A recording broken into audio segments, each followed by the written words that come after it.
I am at a gem of a garden. I'm at Clackamas Community College, and we're at the Home Orchard Society Garden. And I'm with Tanya, and you are actually the manager here. Correct. And really, there's a proper name to this garden. Yeah, so we're the Home Orchard Society's demonstration orchard. And you take care of really over 500 fruiting trees and shrubs. Correct, correct. Wow. And so, but today we're going to talk about blueberries. Yes. And I think everybody should have blueberries in their garden. Definitely. Really delicious plant to have.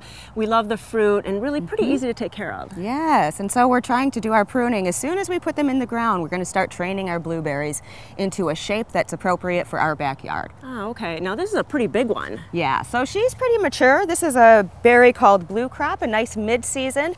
Shouldn't be getting very much larger than this, but you can see some crossing branches and some dead wood in here. And I just want to promote new fruiting wood because that fruiting wood is going to be really good for about 4 to 6 years. Oh, okay. So you're looking for older canes to take out. Correct. Dead things from the winter time. Yep. Crossing.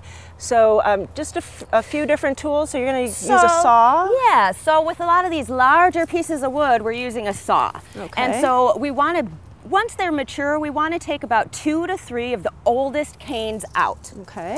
We want to make sure that our tools are sterilized and that they're very sharp to make a nice clean cut.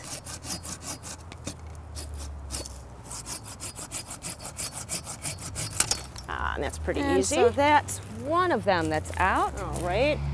And really, that's going to open up for air circulation, sunlight to get into this plant. Correct. And it's also going to help our berries to get to be the size that they need and want to be. Sure. So we're going to sacrifice a little bit of fruit this year, but the fruit we're going to have remaining is going to be that much better.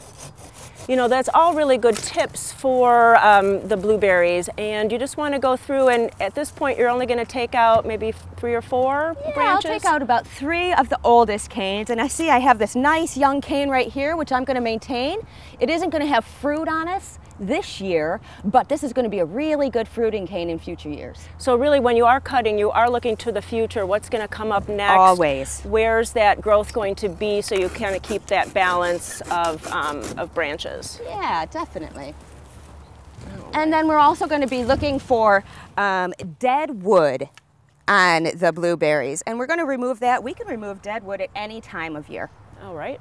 Yeah, that's pretty nice to know, because sometimes in the summertime people think, oh, I can't trim now because it's in the middle of summer, but really you could do that then too. Correct. So I'm just taking these ones off because they're broken. So they'll eventually die off, but I'm just going to help this plant out a little bit. Right. Got some dead up here, and I'll just remove that because this is going to be a nice young cane. Hopefully I'll get a nice side shoot out of that. Tanya, I know you have lots of classes for pruning, and so do you find that students are fearful of pruning? Always. So all of my students are pretty fearful, and I make sure that I address that. And so what we're doing in our classes is trying to give people the confidence necessary to go out and prune their trees and bushes successfully.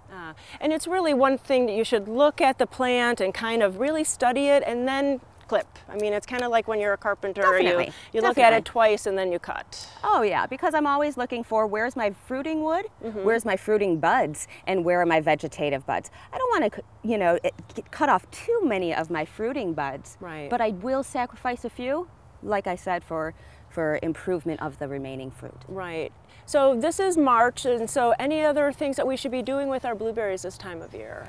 So blueberries like an acidic soil. They like a pH between 4.5 and 5.5. Same thing with azaleas and rhododendrons. A lot of times we can mulch our blueberry plants with pine needles that have fallen the previous fall. We do some ammonium sulfate, about a half a cup per plant per year. When they're nice and established. It's going to be a little bit less for younger plants. If you're missing a lot of vegetative growth, then you would add a little bit of nitrogen. If you want to produce more fruiting wood, then you would add a little bit of bone meal, which is going to be phosphorus. The garden is a great place to come to see how the fruit trees and the shrubs. You can always go to the website too to see when the classes are and all the events. And Tanya's here sometimes. You can maybe see her on the weekends, or just go to the website and see what that schedule is. Thanks so much for all the tips. We're going to have beautiful plants this year. Thank you for coming out.